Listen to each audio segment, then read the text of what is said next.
consortium of major players led by AquaComms is delivering more than 9,000 kilometers of new subsea fibre in response to the demand for better connectivity between Europe and the US. Kevin Foley, Chief Financial Officer at AquaComms, joins me now at Datacloud Ireland to talk about continental connections. Kevin, thanks a lot for talking to me. What work are you doing around this 9,000 kilometers cable connecting Europe to the US?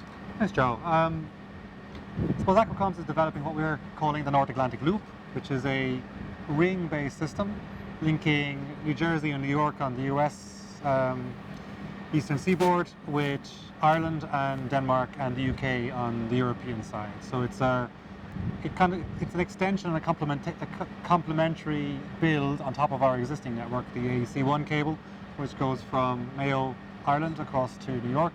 And I guess we're extending that one with the AEC2 cable, also called HAFRU, which leaves New Jersey from the NGFX centre, passes over the top of Scotland into Denmark with a branch into Ireland and a branch into Kristiansand in Norway as well. So this system, along with two additional cable systems we're building, North Sea Connect, which runs from Ostrup in Denmark across to Newcastle in the UK, with some diverse terrestrial backhaul from Zayo in England across to Blackpool, with another system then running from Blackpool across to Ireland, to Lough Shinny, with branches into the Isle of Man. So the whole thing together we're marketing as the North Atlantic Loop, along with our partners NGFX, 1025, Stellium and Interaction.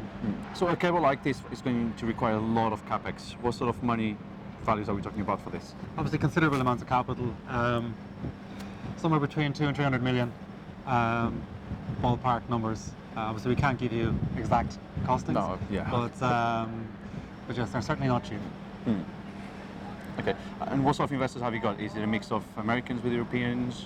Do you even have any Asian investors involved? Good questions. AquaComms itself, I mean, we bring our own capital to the table. We're supported partly by the Irish government, the NTMH OISA.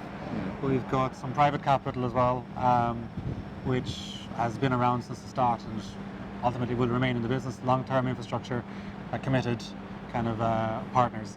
The other partners in the system, obviously some of the ICP players, they obviously bring their own capacity and demand and their own usage into the system as well, which ultimately helps finance the whole venture. Okay.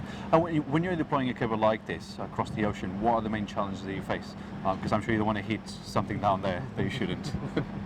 Indeed. I mean, there's a multitude of challenges. I mean, building a cable is no simple feat, I suppose. So you have permitting, so you'll have interactions with the various governmental agencies, the FCC in the US, the Foreshore Unit in Ireland, the Crown Estate in the UK, and even Denmark have their own legislative hurdles to get over as well. So you have a permitting issue, then you've got, okay, design and build, you need to select the optimum route, what kind of burial, you want to avoid hazard areas, you want to avoid shipwrecks. Even particularly an actual issue for the North Sea is you want to avoid UXOs or unexploded ordnances, so weapons dumps from the Second World War which are still sitting down there, and you don't want to drag through a mine or something like that. So there's a lot of survey work to be done, there's a lot of planning, and even then you've crossings, you've multiple pipelines, you've other cables, many factors to be factored in, so along with the financing and everything else. So it's certainly a 2 to 3 year kind of project, any kind of cable build of a particular size. I guess it's going to keep the whole of the AquaComms team very busy. Indeed, which is a good thing, we're not complaining. Yeah. Oh yeah, well. How future-proof is this cable? So how many years into the future is this going to serve the market until you have to look into building another one? Yeah, well, we have a 25-year design life, so that's typical for most transatlantic cables, especially of a repeated variety, which is this one is. You don't think it's going to speed up? Do you think a quarter of a century is enough? Well, if you look at the market, traditionally around the world you will have a kind of a 5-year kind of window build cycle. So you'll start looking at replacing a system a couple of years in, you'll have a planning phase, you'll have a raise the capital phase, and ultimately you'll come to build. So what you're looking to do is to stage capacity coming online so that you're not creating a glut in the market whereby you have excess capacity which then destroys pricing, but you also need to make sure that you're building enough into the future so that you don't have shortages either. So it's a fine balancing game, and it's been working very well in most of the world.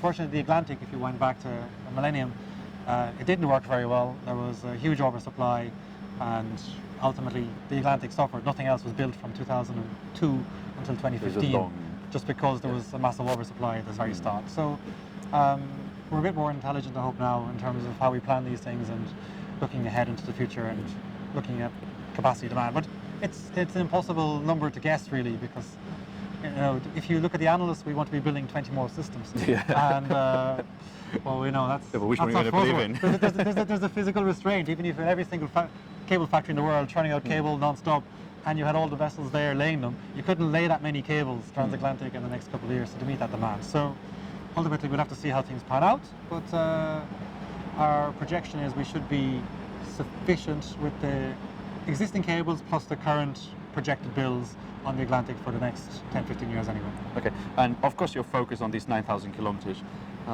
What other projects have you got for the future, and even in different markets, especially in Asia, or connecting Africa to South America? Do you have any plans around those areas? Good question. Well, we'll always continuously evaluate markets, and if there's an opportunity that presents itself, we will, and it makes sense for us, we'll obviously be involved in that. So without giving away too much, I mean, we'll continue to keep our eyes open, and where it makes sense, we'll either help support new builds, either stuff maybe down from the Nordics into Ireland or into the UK or into Europe, or possibly Asia or the Med. We don't know. We'll have to go where the market. We'll have to go where the market leads us. Okay, and then we are at Datacloud Ireland 2019. What do you expect in the next 12 months to happen in the Irish markets majorly? That's really going to shift either the subsea network industry or the data center industry. What's the one event that you think is going to happen in the next 12 months? I think kind of a lot of the themes, I suppose, from the conference today, like power availability, renewable energy, and I guess data center space. So I think, if you're in that area in the industry, I suppose, and you're looking to develop, I mean, they can't build data centers fast enough. I mean, you can build it and it'll be full tomorrow. Especially with edge computing and all sorts of things. Which is a great thing for the industry in Ireland. From our perspective, I mean, we will continue to look at cable builds where it makes sense, and we'll stick to our knitting, I suppose, as such, and focus on what we're good at, and hopefully enable the industry to continue to grow here in Ireland. I think you've got enough to be busy with here. All right, Kevin, thanks a lot for talking to me. Thank you very much. Don't forget you can follow Data Economy on Facebook, LinkedIn, Twitter and Instagram, and also visit the website on www.data-economy.com.